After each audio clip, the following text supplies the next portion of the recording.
좋은 가나슈를 만드는 방법은 잘게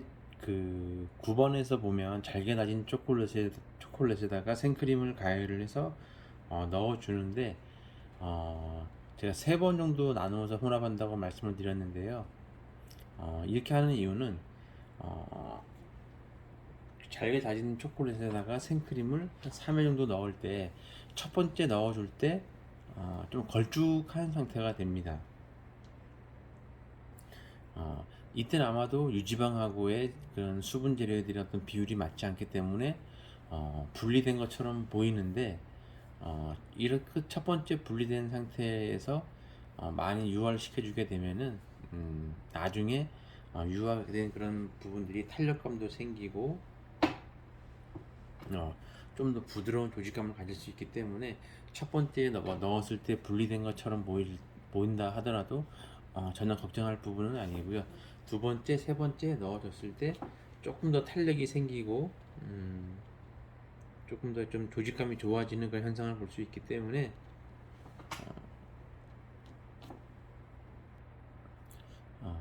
이렇듯 한 번에 혼합하는 것보다 3번 나누어지는 이유가 여기에 있습니다. 분리된 것처럼 보이지만 시간이 지나서 완성됐을 당시의 조직감을 보면 조금 더 탄력 있고 조금 더 부드러운 그런 식감을 나타낼 수 있겠습니다. 이렇듯 한 번에 다진 초콜릿에다가 생크림을 한 번에 그 생크림을 넣었을 때에는 섞인 것처럼 보이지만 시간이 지남으로 인해서 조금 더 빨리 가난수의 상태가 노화가 빠르게 진행이 되고 수분이 이탈을 되는 현상이 많이 빨라지기 때문에 조금 더 좋은 가나슈를 만드는 방법은 아니라고 보시면 되겠습니다. 가나슈를 만들 때에는 좀 건조한 상태의 차를 티나 티 이런 것들을 많이 일반적으로 이용하는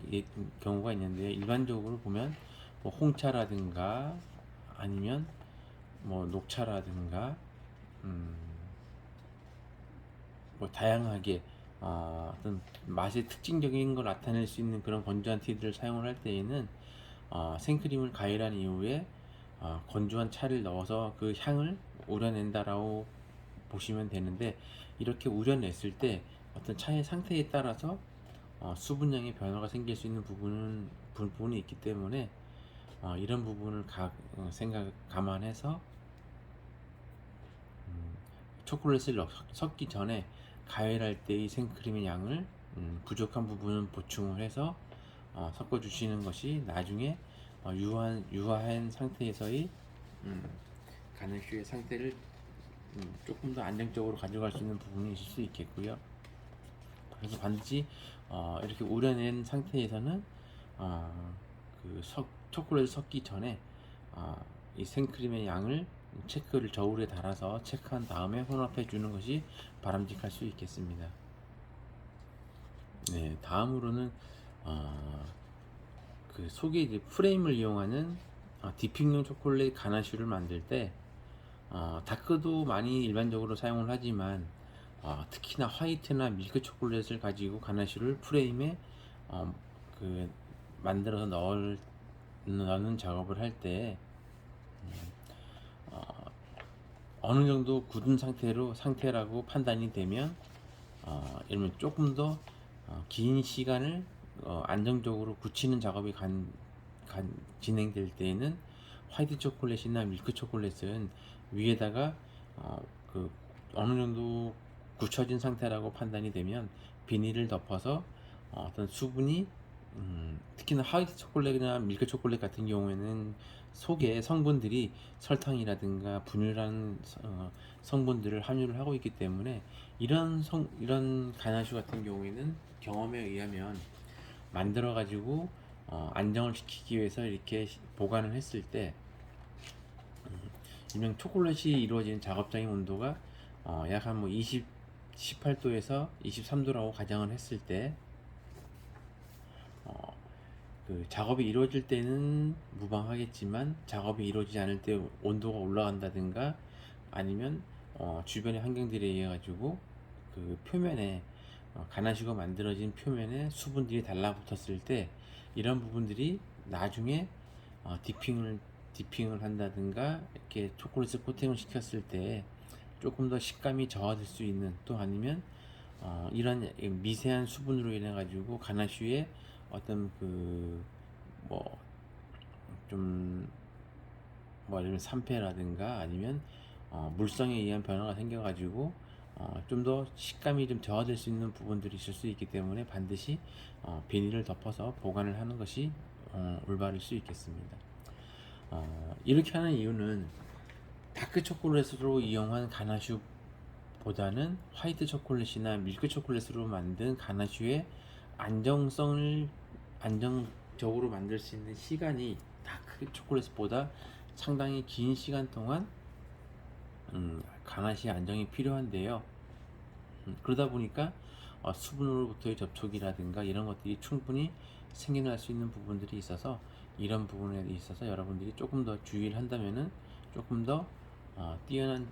식감을 가지고 있는 초콜릿을 만들 수 있지 않을까라고 생각을 하고요. 조금 아쉬운 부분들은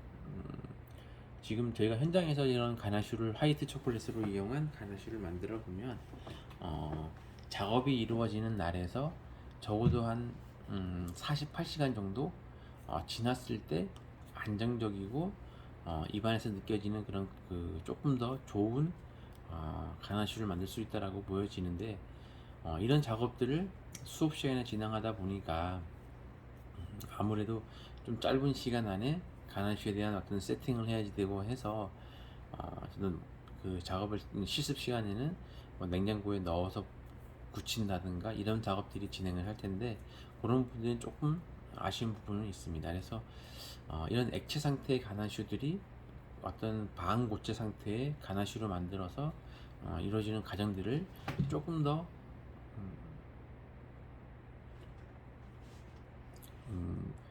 실질적으로는 작업이 이루어지는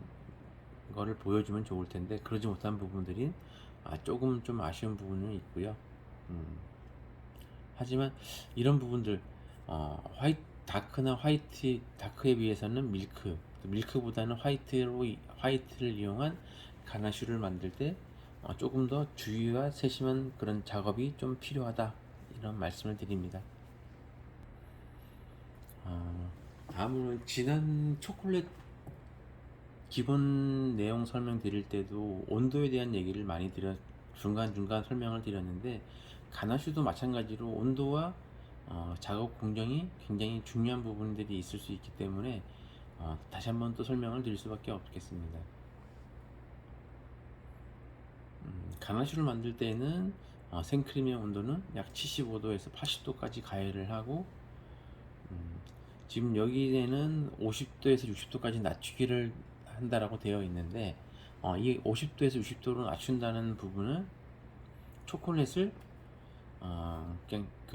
전혀 녹이지 않은 상태로 유지하는 것이 아니라 약 25도에서 28도로 녹였을 때에는 가열한 생크림의 온도를 보이시는 대로 생크림이 75도에서 80도인데 초콜릿을 25도에서 28도로 녹여서 준비했을 때는 가열한 생크림을 50에서 60도까지 낮춰주는 것이 좋은데요. 그렇게 했을 때 3, 4회 정도 섞어주면, 3, 4회 나누어서 섞어줬을 때 온도가 35도 정도로 유지될 수 있는 안정적인 상태라고 보시면 되겠습니다. 초콜릿이 녹지 않았을 때에는 그 초콜릿에 가지고 있는 기본적인 온도가 어느 정도의 온도인지 명확하지 않기 때문에 이렇게 녹인 생크림을 가열한 거를 한번 온도를 낮춰주고, 초콜릿은 고체 상태의 초콜릿을 녹여서 약간의 물성 있는 상태 25도로 해서 28도 정도로 녹여 주었을 때 상태에서 생크림을 3, 4회 정도 나누어서 혼합을 하고 나서의 온도 체크를 35도를 하는 것이 좀 안정적으로 가나슈를 만들 수 있는 방법일 수 있겠고요. 이렇듯 35도를 유지해야 되는 이유는 어떤 카카오버터의 융점이나 이런 것들이 35도에서 안정성을 가질 수 있고, 온도가 30도 이하로 내려가서 28도 이하로 내려갔을 때에는 카카오버터가 결정이 생기기 때문에 35도씨를 유지를 하면서 기타의 버터라든가 아니면 리퀴드를 섞을 때 온도를 음, 이렇듯 25도, 28도 이하의 온도에서는 카카오 버터의 결정이 생기기 때문에 지방하고 수분 어떤 분자들의 결합을 방해하기 때문에 조금 더 탄력감이 있고 조직감이 좀 안정이 되는 가나슈를 기대할 수 없는 그런 상태가 되기 때문에 이렇듯 가나슈를 만들 때 안정적인 온도를 유지를 하면서 작업을 진행하시는 것이 바람직할 수 있겠습니다.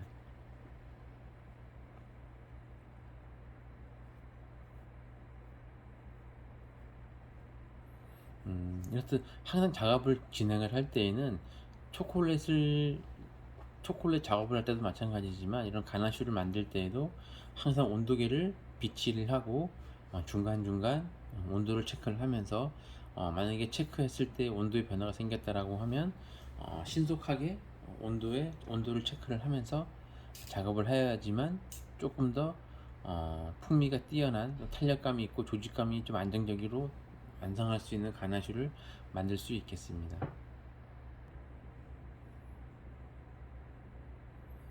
주의사항 나와 있는 13번이 굉장히 좀 중요한 부분인 것 같은데요. 음,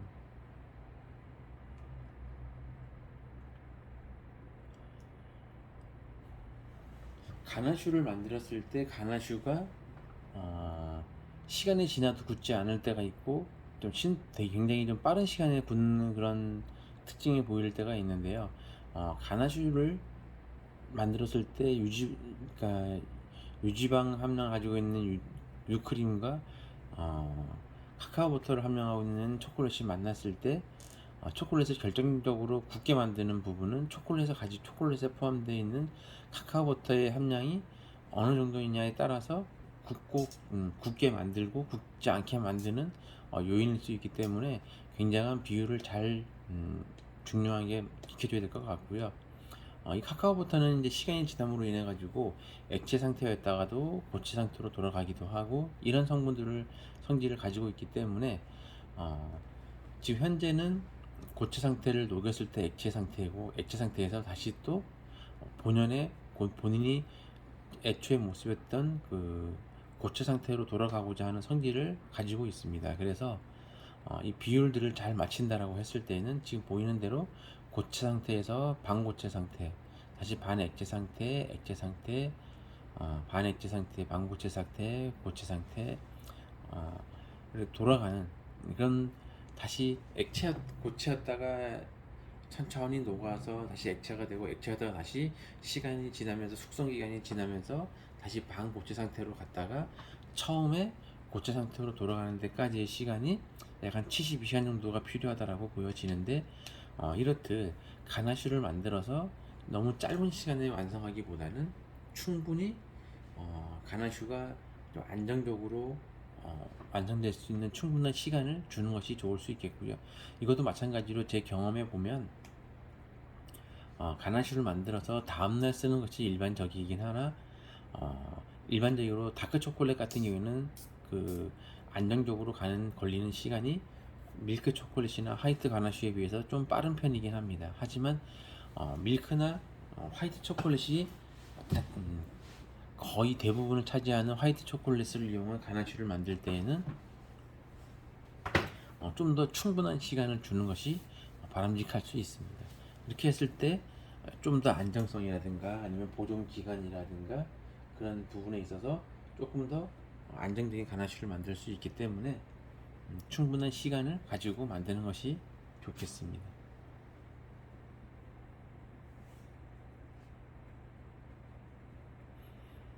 이렇듯 온도를 잘 지켜야지 되고 시간을 충분하게 안정적으로 가야 되는 가장 중요한 이유는 이렇게 가나슈가 제대로 유화되지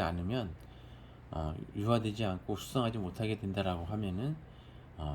만들었을 당시에는 그런 걸 잘 못 느끼겠지만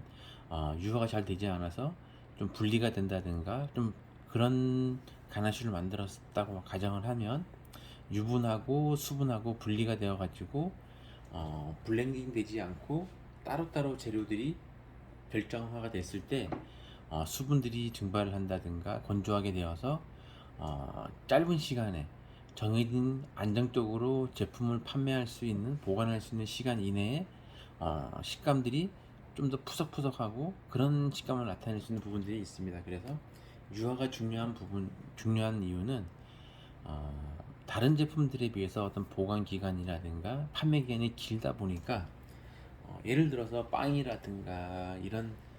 냉동하지 않고 그때그때 만드는 이런 것들은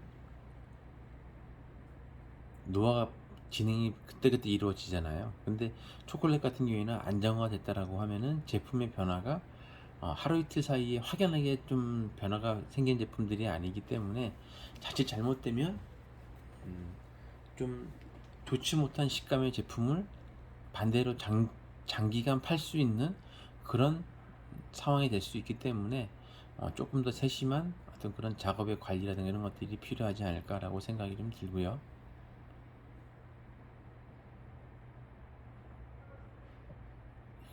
이렇듯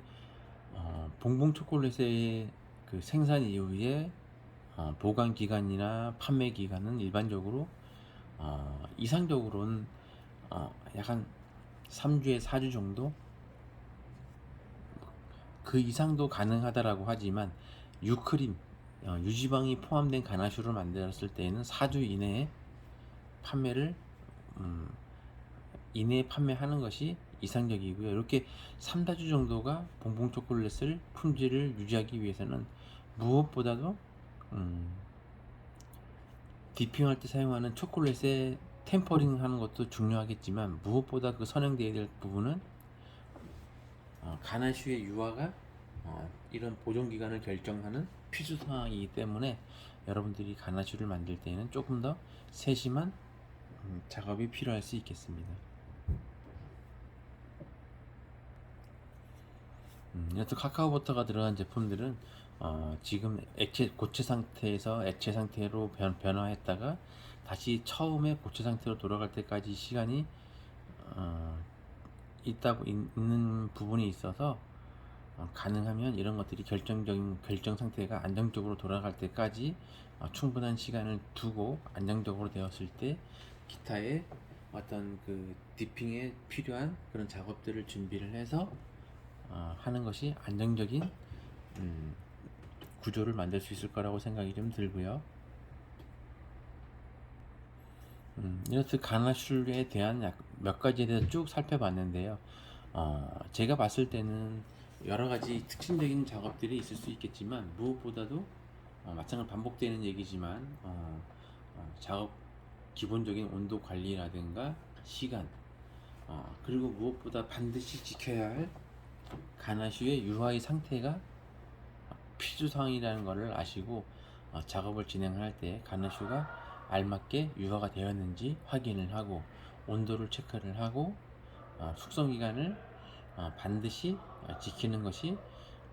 정해진 제품 매뉴얼에 의한 그 보존기간을 지킬 수 있는 가장 기본적이고도 중요한 부분이라고 볼 수 있겠습니다. 그래서 여러분들도 실습 시간에 실습을 진행하던가 할 때 항상 온도를 체크하시고 어떤 그 가나슈의 상태라든가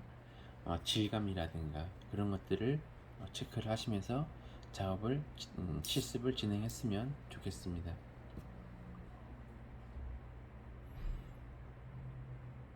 그리고 초콜릿은 여러분들이 학교에서 실습을 하고 나면 현장에서 가서 다시 그 작업에 참여하기까지는 여러분들이 전문 초콜릿을 뭐 많이 다루는 전문점에 취업을 하지 않는 이상은 조금 더 오랜 시간 작업을 하지 않을 가능성이 다분히 있습니다. 베이커리 현장에서는 아마도 초콜릿을 작업하는 분들을 보면 경험이 그래도 그 매장에서 그 조금은 좀 상위 레벨의 아니면 경력이 조금 있는 분들이 작업을 참여를 할 확률이 조금 더 많기 때문에 여러분들 지금 실습 시간에 실습을 하실 때 잘 집중해서 실습을 하시는 것이 조금 시간이 지났을 때도 여러분들이 실질적으로 작업을 진행할 때 조금 더 도움이 되지 않을까라고 생각을 해봅니다.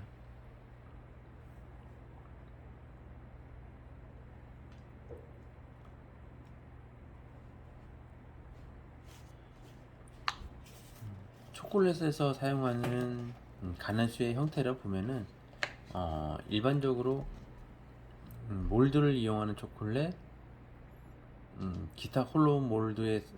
사용을 할 때에는 조금 더 그 물성이라든가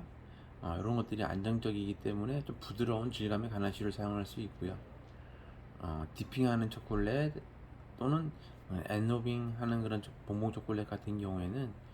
질감은 단단하지만 어떤 그런 그 입안에서 느껴지는 식감이나 이런 것들은 쉽게 녹을 수 있는 그런 유형으로 가나시를 제조를 할 수 있겠고요.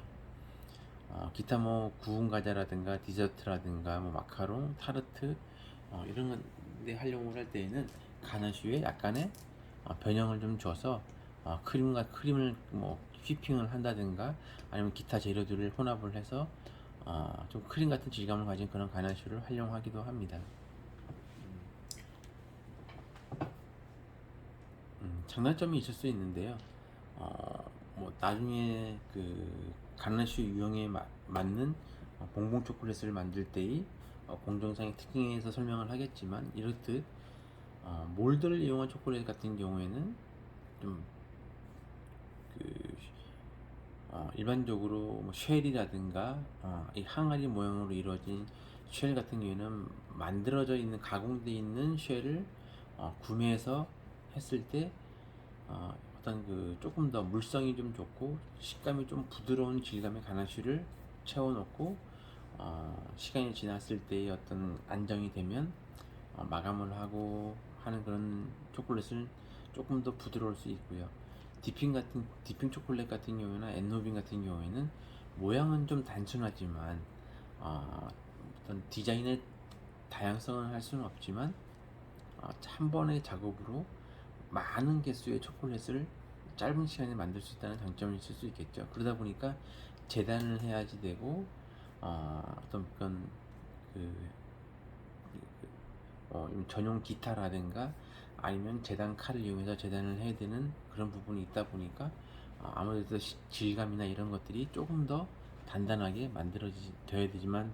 모양이 형성이 되는 그런 특징적인 것들이 있을 수 있겠습니다. 이렇듯 초콜릿을 이용하는 그런 가나시들 같은 경우에는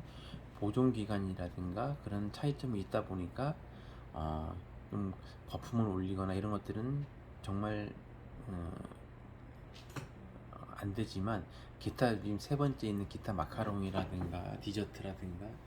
이런 쪽에 이용하는 가나슈 같은 경우에는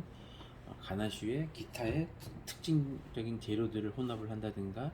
휘핑을 한다든가 좀 약간 다양성을 할 수 있는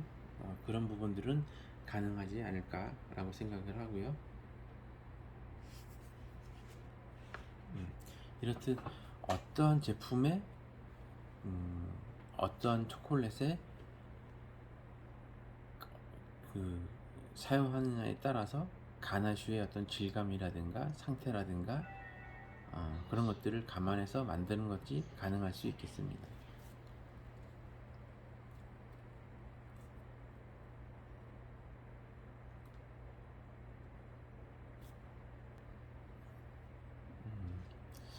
첫째 시간하고 둘째 시간에는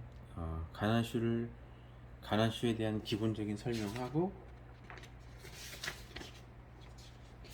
가나슈를 만들 때 어떤 특징이라든가 주의해야 될 사항에서 좀 알아보도록 했고요. 다음 시간에는 이 만들어진 가나슈를 가지고 만드는 유형, 제품을 만드는 유형을 가지고 여러분들하고 좀 설명을 해보도록 하는데요. 지금 보이는 대로 몰드를 이용한 초콜릿 아니면 쉘을 이용한 초콜릿, 어떤 도구 없이 사각 프레임을 이용한 디핑 사각 프레임에 가나슈를 제조를 해서 디핑해서 완성하는 엔노빙을 이용한, 아니면 그 재단을 해서 만들어지는 그런 초콜릿에 대해서도 한번 같이 특징적인 부분에 대해서 설명을 해보도록 하겠습니다.